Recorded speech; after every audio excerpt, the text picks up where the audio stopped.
함께 읽을 말씀 누가복음 5장 1절부터 11절 말씀입니다. 네, 오늘 누가복음 14번째 시간입니다. 제자가 된다는 것이라고 하는 제목으로 말씀 나눕니다. 오늘 본문 1절을 보니까 게네사렛 호숫가에서 예수님이 말씀 전하는 사건이 나옵니다. 그런데 다른 성경 같으면 게네사렛 호숫가에서 어떤 말씀을 전했다라고 이렇게 기록할 텐데, 오늘은 예수님이 말씀 전한 그 자체만 이야기를 할 뿐이지 어떤 말씀을 전했다라고 구체적으로 말하고 있지 않습니다. 오늘 본문이 전하고자 하는 것은 예수님이 말씀 전한 그 일에 대한 자체가 아니라 오늘 예수님이 처음으로 제자들을 부르셨던 일에 대해서 기록하고자 하는 것이 핵심이기 때문입니다. 10절 말씀 보니까 시몬 베드로 그리고 야고보, 요한 이렇게 세 명을 제자 삼는 일이 오늘 나타나고 있습니다. 5장 27절에 가면 세리 마태를 주님이, 본문에서는 세리 레위라고 그렇게 되어 있습니다만, 레위 지파의 이 마태를 주님이 제자 삼는 그러한 일들이 나타나고 있습니다. 주님이 이 땅에서 복음을 전하다가 죽고 부활하는 것만이 목적이 아니었습니다. 주님의 이 땅에서의 공생의 3년의 사역은 가난한 자에게 복음을 전하게 하고 억눌린 자, 병든 자 이들을 고치는 것입니다. 그것이 주님이 기름 부음 받은 자 그리스도로서의 역할이라고 하는 것입니다.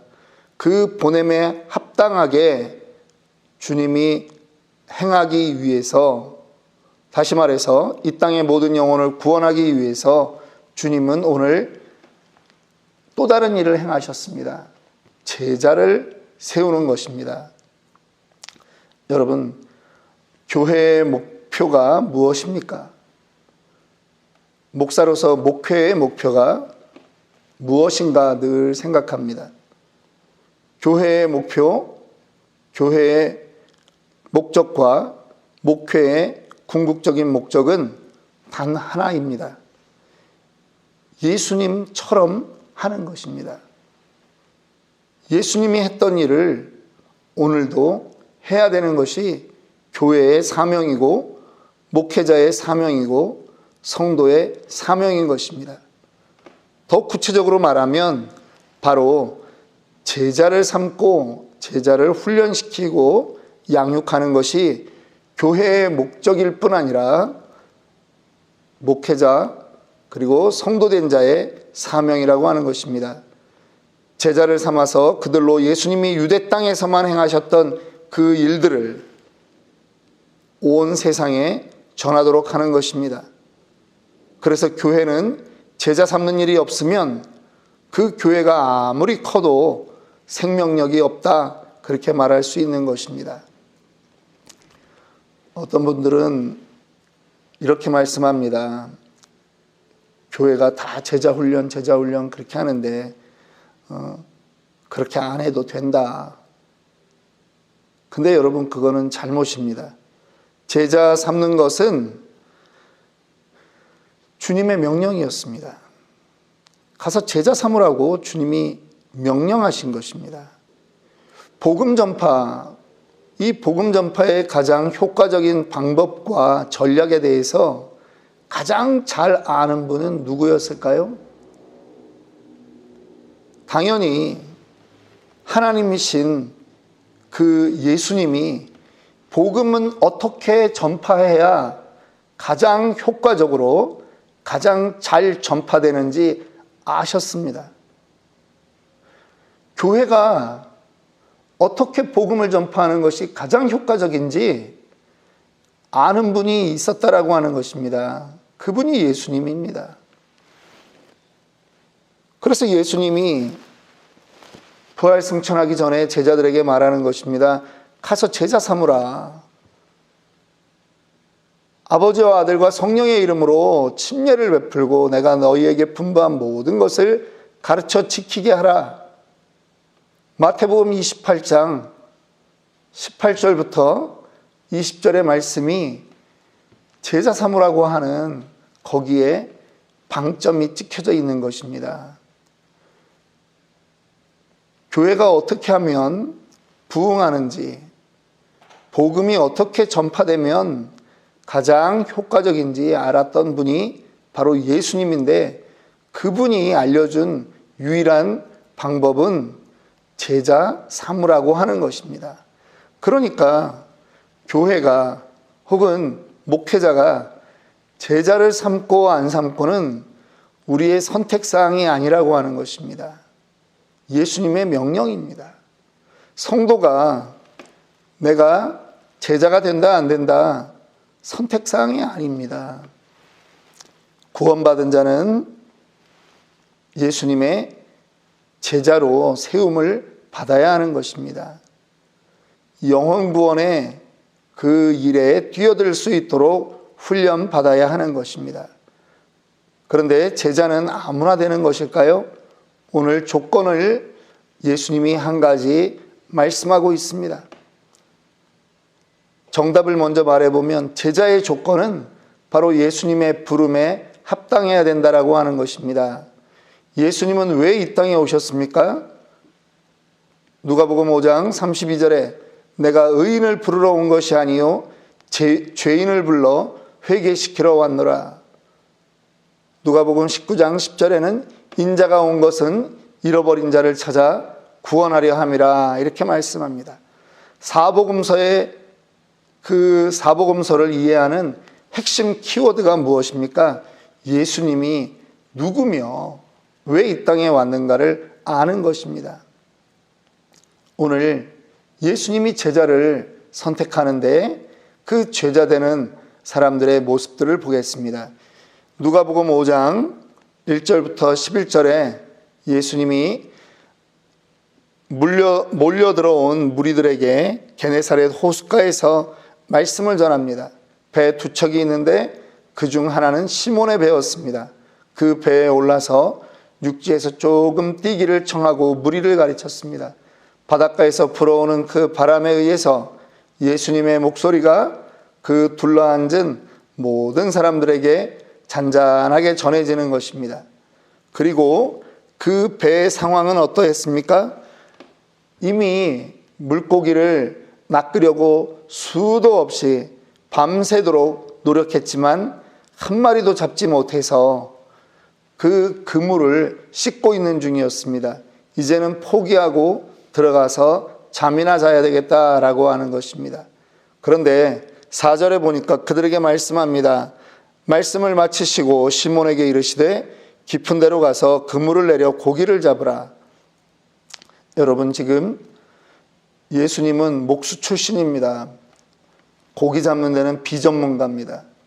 지금 시몬은 고기 잡는 데만큼은 예수님보다 뛰어난 안목이 있는 전문가입니다.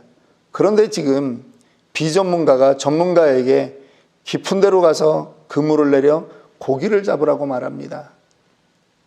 말이 안 되는 거죠. 이미 밤새도록 그 바닷가에서 던졌을 사람들입니다. 그런데 베드로가 거기에 순종합니다. 시몬이 대답하여 이르되 선생님, 우리들이 밤이 새도록 수고하였으되 잡은 것이 없지만은 말씀에 의지하여 내가 그물을 내리리이다. 첫 번째 띄는 단어가 있습니다. 선생님이라고 합니다.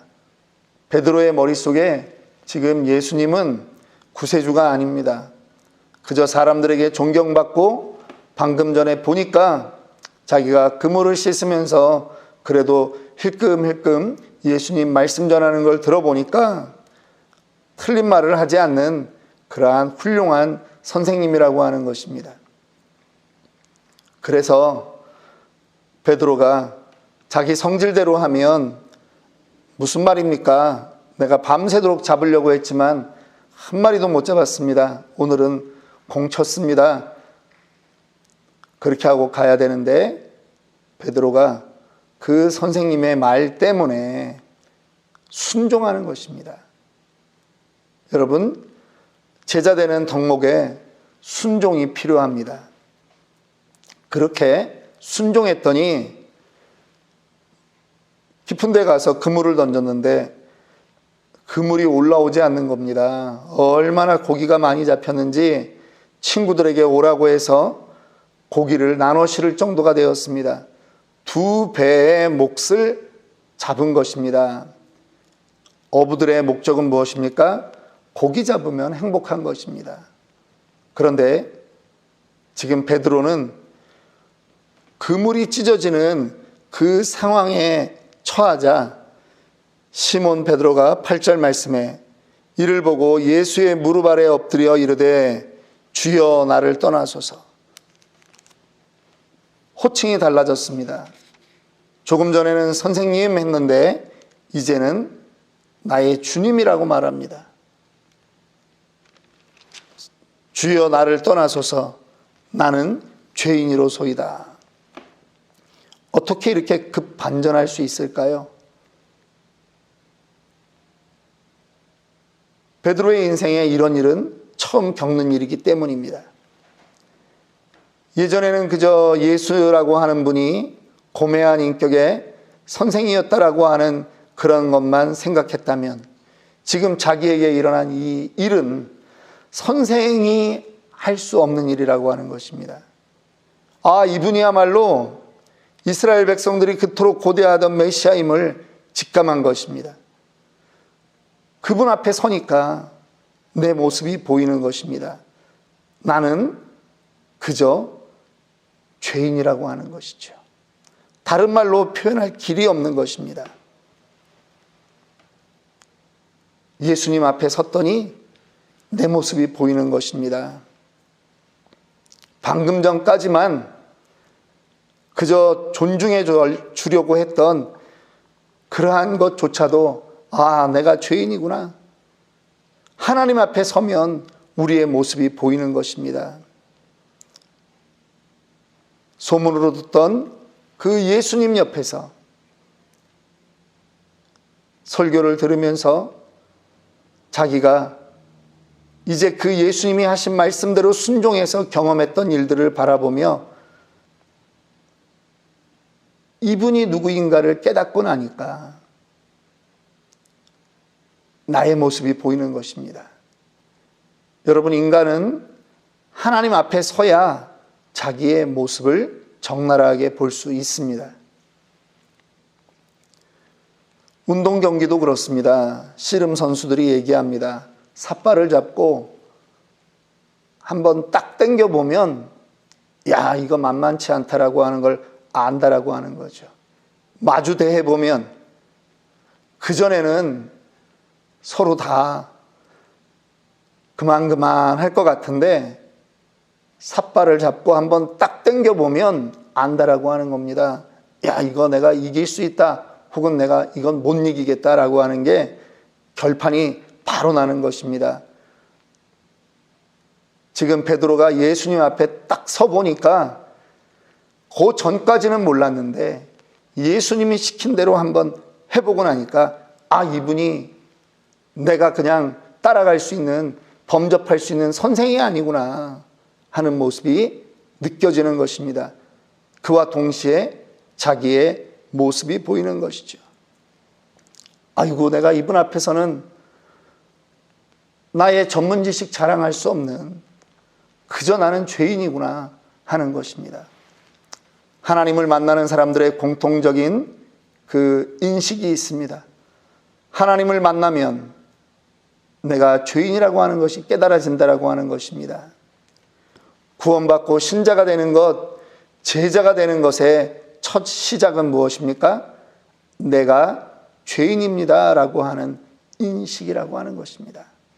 다른 사람과 비교해서 죄인입니다라고 말하는 게 아니에요.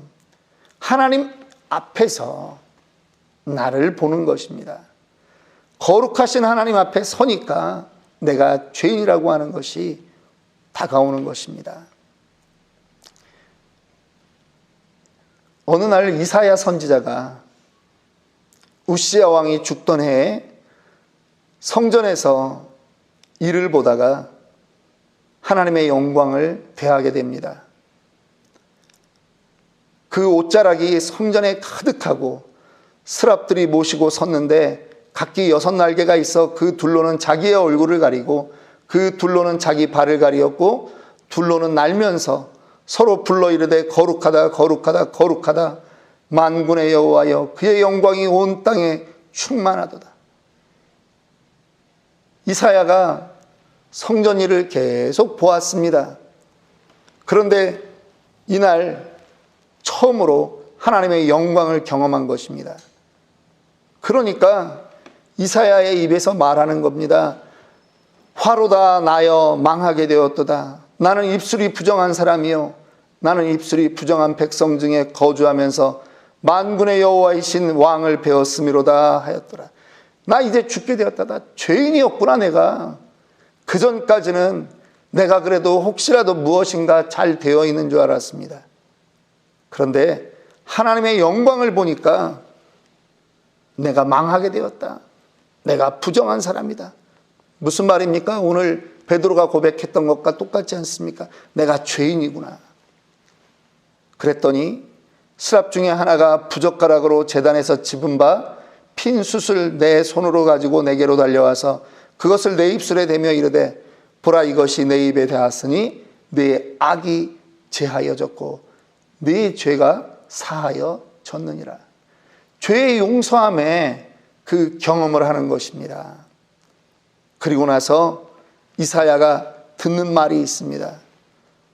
내가 또 주의 목소리를 들으니 주께서 이르시되 내가 누구를 보내며 누가 우리를 위하여 갈꼬. 이 복음의 사명을 가지고 누구를 보내야지 이 사명을 완수할까? 하나님이 애타게 찾는 그 시대의 목소리가 있다라고 하는 것입니다. 아무도 나서는 사람이 없다라고 하는 것이죠. 그때 이사야가 말합니다. 그때 내가 이르되 내가 여기 있나이다 나를 보내소서 하였더니. 여러분, 이사야가 당당하게 말했겠습니까? 아닙니다. 눈을 돌려서 사람들을 바라보는 것입니다. 다른 사람이라도 있으면 그 사람이 해야 되지 내가 자격이 없습니다. 나는 죄인입니다. 나는 부끄럽습니다. 그런데 아무도 나서는 사람이 없는 것입니다. 그래서 이사야가 말하는 것입니다. 주님, 아무도 없어서 나라도 쓸 수 있으면 내가 여기 있나이다. 나를 써주소서. 그 말입니다.